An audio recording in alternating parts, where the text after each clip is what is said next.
Bonjour à tous, je suis Hugo, candidat sur la liste Démocratie Courtoise pour les élections municipales 2026 au Chénet-Rocancourt. Et j'ai le plaisir d'être avec notre tête de liste, Gaëlle, ici présente, et, pour vous présenter tout simplement une partie de notre programme pour la ville. Bonjour à toutes, bonjour à tous. Aujourd'hui, je vais vous parler d'un des 7 thèmes du programme qui me tient particulièrement à cœur, c'est installer une démocratie et une gouvernance participative. Dans une ville comme la nôtre, je trouve qu'il est temps de redonner le pouvoir aux gens. Et donc, nous allons vous présenter 3 mesures phares de notre ambition pour la ville. Allons-y! Alors notre première mesure phare, à l'image de notre engagement pour une démocratie ouverte et directe, est l'instauration d'un référendum local pour tout projet communal d'envergure. Cela permet tout simplement d'associer les citoyens à la décision publique et évite les gaspillages sur des projets non désirés. On peut par exemple facilement l'imaginer pour des projets majeurs comme la construction d'une nouvelle station de métro, de nouveaux logements sociaux, la rénovation d'un quartier ou encore des infrastructures pour désenclaver potentiellement une partie de notre ville.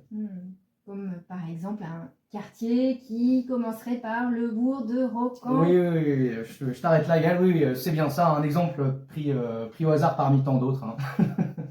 Notre seconde mesure phare est une transparence totale. Aujourd'hui, trop de citoyens se demandent comment sont utilisées les ressources publiques. Nous nous engageons à publier en ligne, de manière accessible et claire, les rémunérations des élus, leurs indemnités, comme ça se fait à Mantes-la-Jolie, qui publie le montant des indemnités des élus de la ville, mais aussi des représentants de la ville auprès d'autres institutions.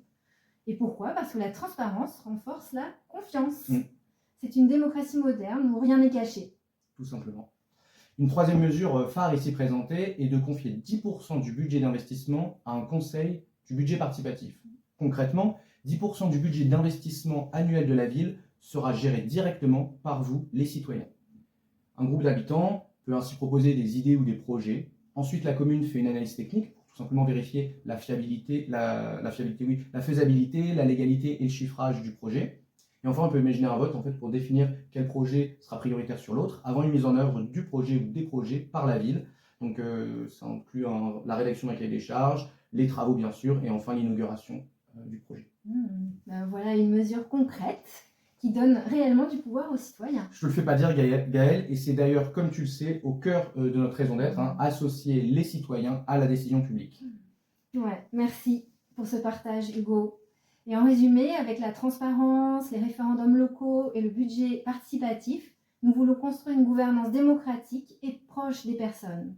Merci d'avoir pris le temps de nous écouter, présenter un des 7 thèmes de notre programme, installer une démocratie et une gouvernance participative. Et j'ajoute que l'ensemble de nos propositions sur ce thème spécifique sont disponibles sur notre site web, bien sûr, démocratiecourtoise.org. Exactement. Alors si ces idées vous plaisent, n'hésitez pas à consulter notre site et de partager cette vidéo à vos voisins, vos voisines.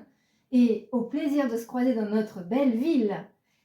Bonne année chez les Courtoises.